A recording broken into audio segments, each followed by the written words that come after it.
I tend to avoid using the word premium whenever describing a client, and let me tell you why. This, for me, is a perfect egg. Alam mo yung luto pero malambot.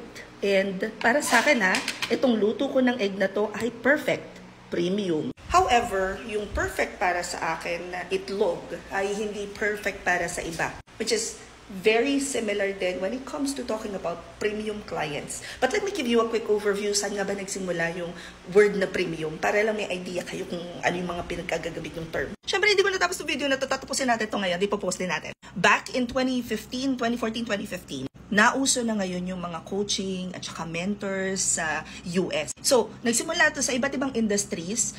Ituturo nila kung ano yung industry nila, paano sila kumikita and all that. And they use the word premium clients or premium customers. Alam mo yun?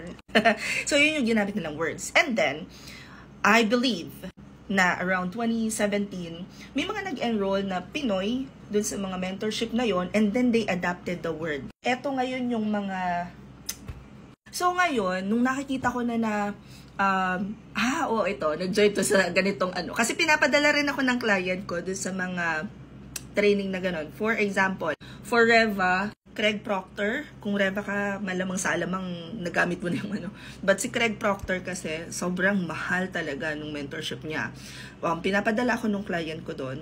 And nakikita ko kung anong ganap sa loob. Train din ako. Tapos, nakita ko, ina-adapt na ng mga Pinoy yung word na premium client, pero hindi siya na-explain further.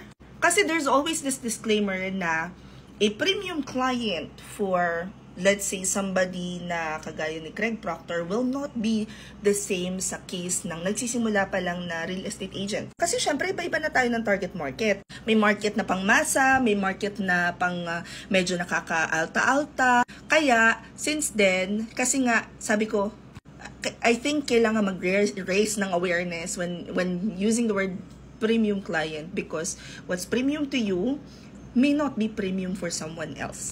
I remember, dito ko rin nakuha yung word na during training with Craig Proctor. Dito ko na rin nakuha yung term na instead of using just saying this is a premium client, you can use the term high ticket. So, personal yun.